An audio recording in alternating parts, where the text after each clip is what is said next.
So welcome to episode 2, or the second chat of J-Pop Kissa. So I have poured myself a cup of tea. It's Queen's Choice. I actually don't know what kind of tea that is, but it is black tea, so it's something that I really love. So I will definitely sip on this while I talk about the next topic, which is my recent concert experience in Japan. So recently I flew to Japan, especially to go to the concert of this band that has played a huge part of my life in the past few years, and they are called HIGEDAN, or officially Official HIGEDANDISM. So this is a band that came together in, I would say, 2012. They were formed then. And the band name is basically a reflection of the official description says it's a reflection of their desire to continue making music that excites everyone, even when they reach an age where their beards will suit their face, so like it'll look good on them. So in the name hige, it basically means like beard or any kind of facial hair in that sense, and dan, it's in the Chinese characters in kanji is basically male or man, so higedan, basically beard man, is their nickname, and so it's a band that's very heavily influenced by pop. There's funk. There is obviously there's a rock element to it. So it goes from music that really pulls your heartstrings to really exciting rock anthems that will make you raise your hand and scream. And so they had their first stadium tour in Japan.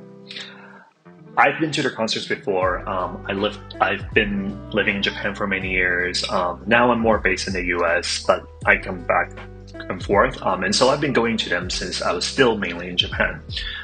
And they are amazing. When you think about artists that have really good music in their recordings, so when you stream them, when you listen to them on the CDs, they sound really good. But sometimes you go to their concerts and they're not as great. Maybe sometimes they're not in a good shape with their voice, so they may crack more or it just doesn't sound as good. But Hiedan, it's like what they recorded, but on an even, I don't know, like tenfolds of what they were doing. So they would constantly reinvent themselves. Like their songs are always arranged and rearranged.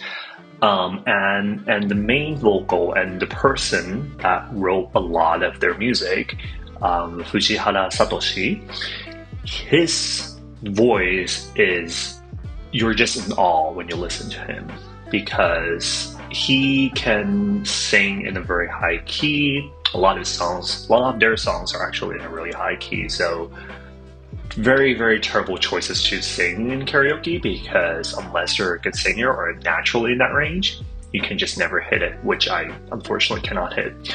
But also the way he can adjust his voice, and from using just his chest voice to making it sound softer and in the same key, but also bringing a different tone and also resonance in the way you listen to the music.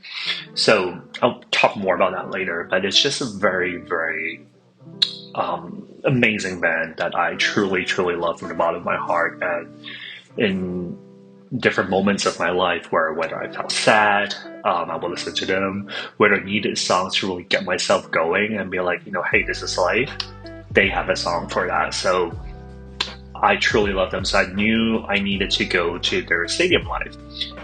And before I knew I could get tickets, I've already gone last fall to the arena one in Yokohama. So it hasn't been that many months, but I knew I needed to go. So I just entered myself into the lottery for the ticket. And in Japan, a lot of tickets are usually sold through lottery, so you don't need to participate in this moment where you're like jumping on a site from the moment they release or try to fight the resellers, because they don't also allow you to resell. Like for them, if you get a ticket, if you cannot go, you have to release it through their official system, so you don't get to sell it at a higher price. So people don't profit off it. So I think it's an amazing system where it's usually the fans that truly want to go. They are the ones that go.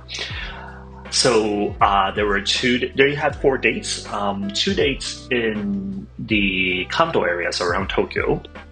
And this time they were doing it at Nissan Stadium, so a huge stadium with tens of thousands of people that could attend in that kind of capacity. And I thought, okay, well, if I enter into the lottery, and you could put a preference as to which date, if I don't get the first one, then I could at least get the second one. So I entered both dates, just in case. And luckily, I actually got both dates. So that was amazing. I didn't know how it was going to go at first, because a lot of these concerts, you have to stand the whole time, and I know it takes hours, and it could take a lot more time to get to the stadium, and you have to wait, and then you have to leave. So it's just a lot of energy, and I was a little bit worried about my stamina, because I was definitely not walking as much anymore now that I was in Japan. But I got both dates, so that was truly exciting. So I went, and I think some of the highlights for me were, well, maybe before that. Okay. So how do these concerts work is that, or at least with this one, is that they would open the stadium at 4, and the show would start at 6. So also Japanese artists typically start on time, so you know how to plan around it. And I also know that they were selling concert goods ahead of time, so I ordered them, so I didn't have to go and line up. And they had food carts outside for people. They had a lot of different logistics, so it just felt like a big event. And so my friends and I met up at the stadium. We walked around, we got in, we took pictures, and I was just amazed by how many people were there. It was huge, and it felt like a festival of some sort, and obviously it's a HIGEDAN festival. And you could feel the excitement in the air too. Like everyone was genuinely excited to be there, carrying their towels. We all had our shirts, this tour shirts on, and so that was very exciting. At the same time, it was actually raining for a while, up until like right before the show started. So we didn't know how it was going to go, because it's kind of a rain season in May, end of May, June-ish area in Japan. But I would say like 5 minutes before the show started on day 1, the rain stopped and this rainbow came out behind the stage. And so it felt like a sign. And then so day 1, we were in the arena. So they had arena seats, which are basically the ground floor, and then the stand seats, which are the stadium seating. I picked arena for both days, thinking that, okay, if I could be maybe close enough-ish, I could see their faces, or it could just be a very different, exciting moment. And we were row, I think it was 53, out of 120 rows. So we were really in the middle, or like toward the front. And those seats were amazing, because we could see this whole stage, and they had these huge screens, and you could see everything being projected, and they had a lot of different backgrounds that they would change based on the song, and we could see the whole thing. And what was also an additional layer to the production was that we would get wristbands where they would light up based on the song. So it would all be coordinated, and you could see the scale of how many people were there, just see from the lights during the show. So we could see that as well. And so it all felt very connected. Like, you know, when you feel like you're a part of something bigger, I think that's what we felt when we were there. So the concert itself was amazing. There are many songs that they sang. All of them, basically, their greatest hits. For those that do not know, some songs that I would definitely recommend in general are, for example, Pretender. I think it's their first biggest hit from Fear Is Back. I Love is also another one that's huge. My favorite is Tattoo, which is, you know, there's a little bit of a mellowness to it, but it actually talks a lot about, you know, how we can live our lives and how we can be there for each other and go through different things. And so that was another great song to hear in person. But I think definitely I Love was one that really left a lasting impression on me, because if you listen to it, it's actually very upbeat. You could almost feel like you can dance to it. But they actually used it as the first song of the encore, and they started with the vocal Satoshi, and also the guitar Daijang. Like they would just be the two of them, and it felt very silent, but his voice just elevated as he sang through the chorus in an arranged manner that felt more like an inner cry or just like a dramatic release of emotion. And from there, they led back into the actual song itself. But the arrangement was also changed in a way that it didn't feel that, you know, the excitement and the happiness or the upbeat part of it, but more so there's this sense of melancholy that kind of permeated through still. And so that was also, I think everyone's minds were blown. And sometimes when a singer does a riff or sings a part where it's like amazing, like even in musicals, people could cheer and they will clap. But when Satoshi was doing that, especially in the beginning of that song, and there was also a moment where right before he went into the most dramatic part of it, the lights were dim and you couldn't see anything, but there was silence. And just to put into perspective of the audience, it was 70,000 people. It was huge. It was a huge crowd of people all came to see him, I mean the band, and no one made a sound.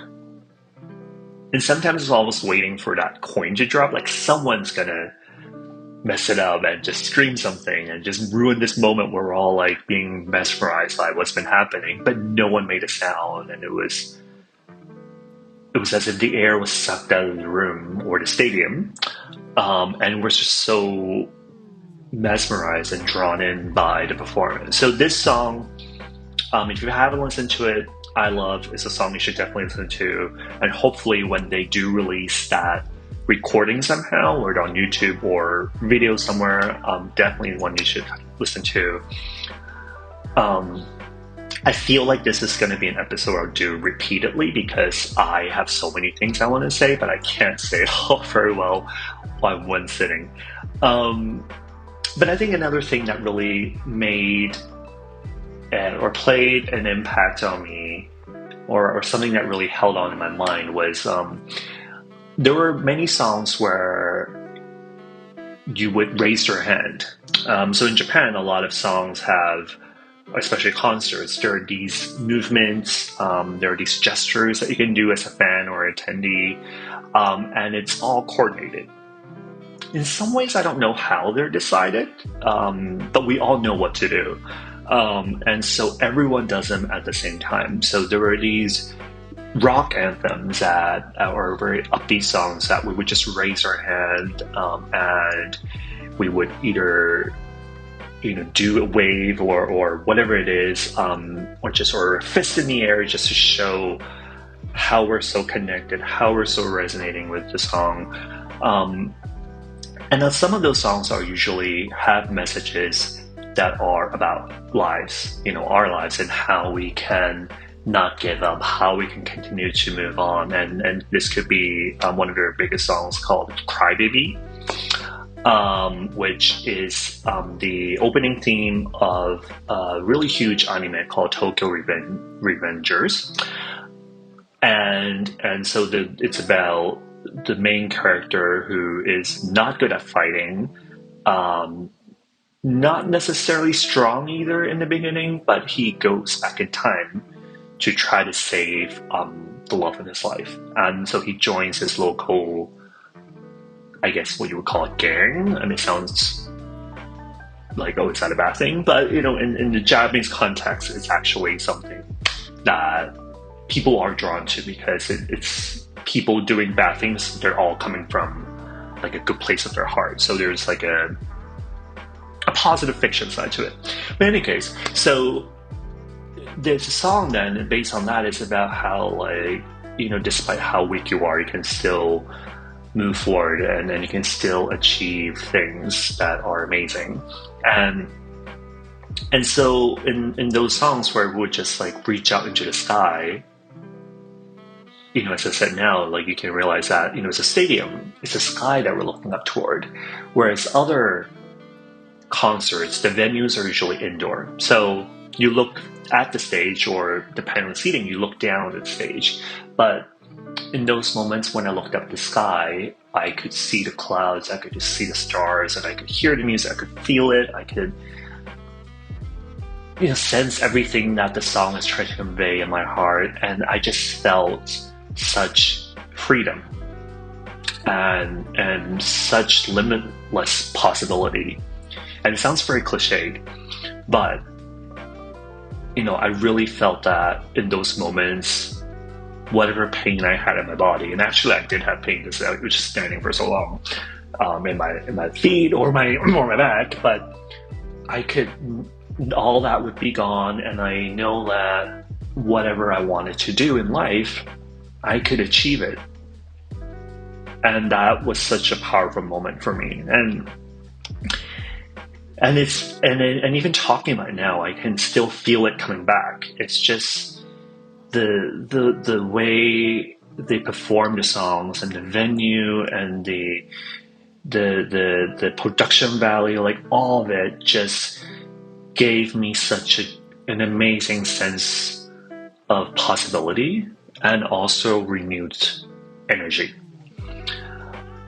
And every time now that I want to think about it, I'm always thinking about the sky. I'm always thinking about my hand up there, and it's not just me. Everyone is doing the same thing. So it almost felt like all of us were connected as a whole. And so that was just one amazing part of this concert experience. It's just how the effect that they had on me, but I imagine that they had on everyone else around me. And also, obviously, production value is high when you think about the stadium. They had parts where they would shoot water into the sky. They had parts where they would, have flames on the stage. And to put into perspective, we were at the 50th, third row or something like that. So it's, there's significant distance from the main stage, and that's where they primarily push the flames out. We could feel the heat every time they did that. So that was a lot of, I don't know how they did that, but that was a lot of gas or oil, whatever they did to bring that flame out. And then they would close it all out with fireworks.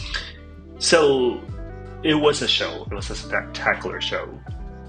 But even within that, going back to what I felt as well, but also I think there is a message that especially the vocal Satoshi, he's trying to convey every single time. And I think this time it was how, well, there were two. One is that they've been together, or they've officially released their CDs, I think, for about 10 years now. So April 2015 is when they released their first mini album. So that's when in Japan, when you have your CD come out, that's your debut. That's your official, you've made it as an artist, and this is your start. So it's been 10 years. So I think for them to imagine themselves moving from, I think they were in Shimane, this other prefecture, and then moving to Tokyo, and then, you know, living together initially, playing in small venues where people may not have cared, and then finally making to that moment where they're playing for 70,000 people over several days in a stadium. They got really emotional. I could see them getting really emotional, and I could see the bond and the hard work that they've done together. So I think that also had an emotional effect on all of us. Another message that he was really trying to convey was that it is about doing what you love and not, you know, letting things go just because you feel like there's an excuse to not do them. But there is meaning in pursuing what you love, and that at the end of the day, that he hopes that their music will be there for us, and just as how they think that the fans, all of us, are there to help them go even further, and they would declare that they want to sing till all, continue to make great music, continue to do these shows all the way till, you know, their last breath. And, you know, you imagine a lot of artists may say that, but just there's something really genuine about how they said it and the songs that they put out, and they all seem just really amazing people. Just, you know, so as a fan, obviously I may feel that way, but I think in Japan right now, the general public that know who Higedan, the band, is, they, you know, they think their music is great, and you also see it in the audience too. Is you see really young kids. I've even seen a baby actually at a concert. It makes you wonder how they survive through that. But I've seen young kids all the way to like grandparents that are there. So the diversity of their fans, just, I feel like it's a testament to how resonating their music is and how relevant that they are. And it's not just for niche. It's, if I were to think of what's representative of J-pop now, Higedan is definitely one of the biggest ones. So I definitely recommend everyone should check them out.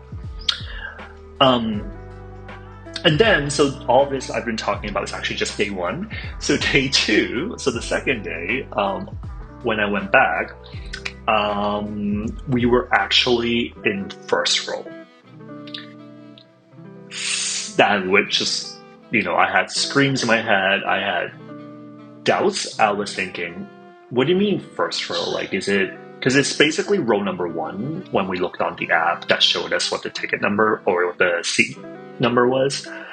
And so I was imagining maybe they had like rows in front of one where it would be like A, B, C, D, E or something. Like, you never quite know with these staging, but it was the very first row, so I could literally see across, I don't know how far it is, maybe it's like 30 feet, like the faces of the band members and them singing, and also feeling the heat, you know, on top of the flames. Like, I felt that at row 53.